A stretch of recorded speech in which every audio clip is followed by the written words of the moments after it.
Olá, amigos. Aqui quem está falando é Carlos Alexandre. Queria dar as boas-vindas para vocês para mais uma edição do Bloco de Notas desta segunda-feira, dia 19 de maio. Agora em Brasília são 17 horas e 19 minutos. Eu vou repassar aqui com vocês rapidinho os principais assuntos, que foram destaques hoje nesse início da semana.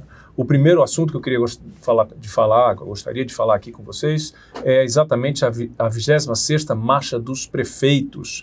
São mais de 12 mil representantes de municípios que estão aqui na capital federal, estão aqui de segunda a quinta-feira. São prefeitos, vice-prefeitos, vereadores, secretários municipais para falar das questões que afetam milhares de cidades brasileiras, Esse evento ele ocorre todo ano e um dos assuntos mais quentes que vão pautar essa semana é a questão da reforma tributária.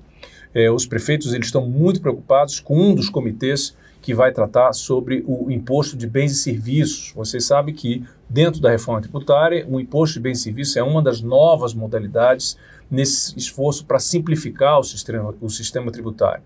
Pois bem, os prefeitos eles estão muito preocupados com isso porque eles estão com dificuldades de definir quem vai fazer parte do comitê que vai cuidar desses recursos. Existe uma briga entre as duas entidades que representam os municípios e eles estão aqui exatamente para tratar essa questão. A briga foi parar até na Justiça. Nós já demos aqui nas edições do Correio Brasiliense, tanto no site quanto no jornal impresso, você pode acompanhar mais detalhes desse assunto. Esse é um dos temas que serão tratados aqui de segunda a quinta-feira. Aqui em Brasília. Um outro tema também que os prefeitos vão querer abordar é a questão do imposto de renda. Isso tem a ver também, como eu falei, com a questão tributária.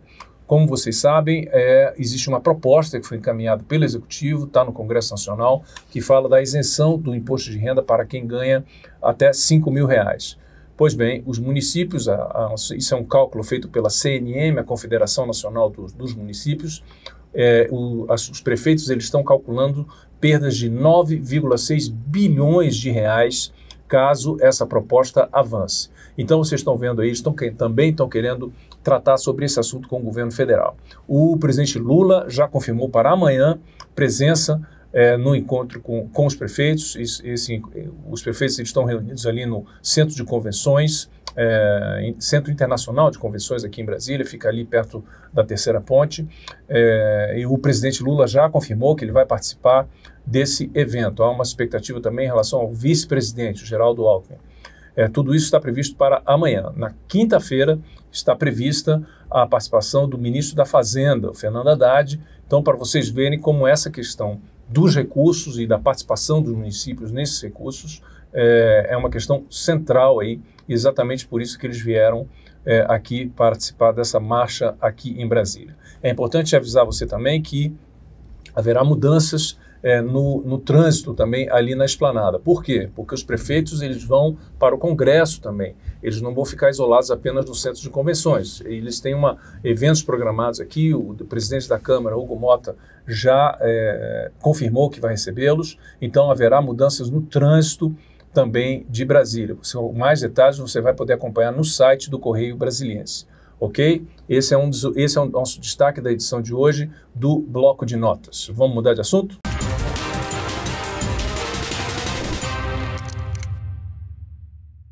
Vamos falar do outro destaque também aqui do nosso bloco de notas, que é o gripe aviária no Brasil. Vocês acompanharam, nós demos isso na edição de sexta-feira e pautou todo o nosso trabalho no site e nas edições do impresso durante o fim de semana. O Brasil está combatendo um foco de gripe aviária. Esses primeiros focos surgiram no Rio Grande do Sul, no município de Montenegro, e que, por causa disso, foi preciso abater mais de 17 mil aves e também destruir toneladas de ovos para evitar a disseminação do vírus da gripe aviária. Apesar das recomendações, é sempre bom alertar que não existe perigo para o consumo. Quer dizer, você pode comer a carne de frango, pode comer ovos de galinha sem nenhum problema, porque não há risco, o risco de haver alguma contaminação para humanos é muito baixo. A questão aí é toda econômica, quer dizer, sanitária, no sentido de que é preciso adotar medidas efetivas e urgentes para isolar esse foco que surgiu no Rio Grande do Sul. O que está acontecendo é que as autoridades sanitárias, tanto do governo federal como dos estados, desde o surgimento do foco, da confirmação do foco na semana passada, estão fazendo uma varredura em diferentes estados do Brasil, para identificar onde que pode haver novos focos. Então estão sendo investigados casos, possíveis focos no Tocantins, em Santa Catarina, e é interessante porque são granjas comerciais, é importante falar isso, e também outras granjas em outros estados, como Mato Grosso, também que são granjas menores, são granjas de subsistência, para que não tenham esses fins profissionais para exportação, como está acontecendo, como aconteceu no Rio Grande do Sul. Enquanto isso, até nesta segunda-feira, pelo menos até esse horário, 17h30 aproximadamente aqui em Brasília, não há novos comunicados de países que suspenderam a compra de carne da avicultura brasileira, né, de carne de aves. Na semana passada, nós já havíamos noticiado, a União Europeia já havia cancelado as compras, como a China também, Chile, Uruguai e Argentina são alguns dos países que cancelaram as compras de carne, de proteína proveniente das granjas daqui do Brasil. Esses são protocolos de praxe, faz parte dos acordos que o Brasil tem. A grande questão aí, que inclusive foi ressaltada pelo ministro da Agricultura, Carlos Favaro, é você regionalizar o foco. Quer dizer, na maneira que quando existe uma restrição sobre determinada região, no caso do Rio Grande do Sul, o importante é você criar as condições para que o embargo, que a suspensão fique restrito apenas às aves às granjas daquela região ali. Então é isso que está tentando se fazer para que o Brasil, toda a exportação do Brasil não seja prejudicada por causa desse episódio que aconteceu no Rio Grande do Sul. Hoje, nesta segunda-feira, o ministro Carlos Favaro, que vai falar agora, no começo da noite, ele vai falar agora dando um balanço e mais detalhes sobre o trabalho que vem sendo feito para debelar, digamos assim, a gripe aviária no Brasil. Ele comentou que se não for identificado mais nenhum caso da doença, como isso foi falado hoje, a tendência é que em 28 dias o Brasil possa ser novamente considerado livre de gripe aviária. Então vejo que o governo federal está trabalhando, está tentando adotar as medidas sanitárias necessárias para que você consiga restaurar do ponto de vista econômico, né? Porque do ponto de vista da saúde pública, como já foi dito aqui, vem sendo comunicado, e a gente é sempre bom reforçar, não há risco iminente ou grave para a saúde humana. A questão aí são mais as medidas sanitárias que precisam ser tomadas para mitigar, digamos assim, os danos econômicos. Ok? Vamos mudar de assunto?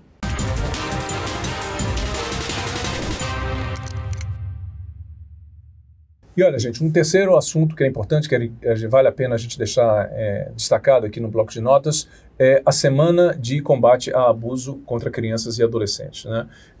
O dia foi do dia 18 de maio, começou no domingo, e hoje, a partir de hoje, há uma série de eventos e programações previstas, mas hoje o que a gente vai destacar aqui é a participação da primeira-dama, Janja da Silva, que ela participou de um dos eventos da abertura dessa semana, e nesse evento ela fez um discurso bastante forte em relação a o que vem acontecendo nas redes sociais, afetando crianças e adolescentes. Vocês lembram aqui que o Brasil ficou chocado há pouco mais de 30 dias, o Brasil ficou chocado com o caso da menina Sara, uma menina de apenas 7 ou 8 anos, que foi encontrada morta após perto de um frasco de desodorante.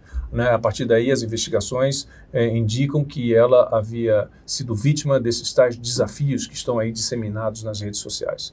Isso reacendeu uma discussão que já vem se arrastando há anos no Brasil, que é a questão da regulação das redes sociais. Pois bem, a primeira-dama, Janja da Silva, ela reforçou esse recado, disse que é absolutamente fundamental que haja uma regulamentação. Isso, inclusive, há uma proposta que está em estudo do governo, ainda não se sabe exatamente os termos e o detalhamento dessa proposta, mas essa iniciativa não é só do Executivo. É importante que o Legislativo tenha não só a possibilidade, como tem o dever de legislar sobre essa matéria. E, infelizmente, até agora, o Congresso não se posicionou, não apresentou uma proposta, não levou adiante uma proposta que trate desse tema. Pois bem, enquanto os poderes públicos não se posicionam, não tomam medidas legais que são absolutamente necessárias, o pior dos mundos está acontecendo aí nas redes sociais. E foi exatamente nessa linha que a primeira-dama Janja da Silva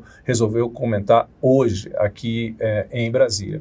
E ela aproveitou essa ocasião no discurso para falar de um tema que ganhou muita repercussão também, que foi a participação dela da conversa que ela teve com o presidente da China, Xi Jinping, no qual, nessa conversa, ela comentou exatamente a preocupação dela com uma das redes sociais, que é muito famosa, e isso causou, essa conversa com o presidente chinês, acabou vazando e obrigou, inclusive, o presidente Lula a se manifestar.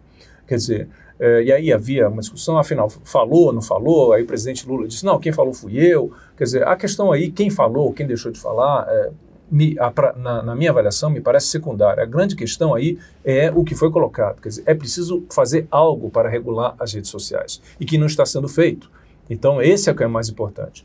Mas, voltando ao que a Janja disse hoje, ela comentou aquilo que até o Lula já tinha mencionado isso, que ela não vai se calar, que ela, quando ela achar que tiver que se posicionar, ou tiver que falar sobre determinados assuntos, ela vai falar, seja com quem for, se for com uma alta autoridade ou com um cidadão.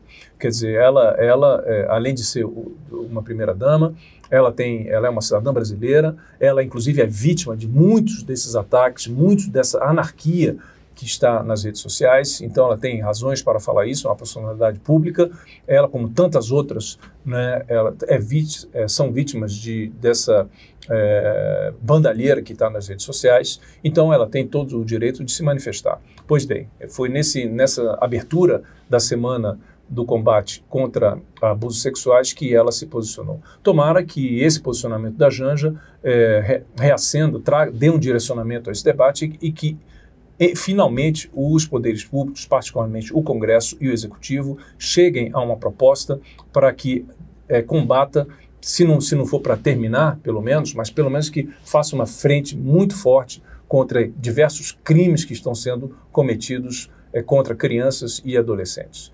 Ok? Bom, gente, esses são os 3 principais temas que eu queria trazer aqui com vocês no bloco de notas. Amanhã a gente volta a partir das 17 horas no canal do Correio Brasiliense. Agradeço a sua atenção, a sua audiência e amanhã a gente se encontra. Tchau!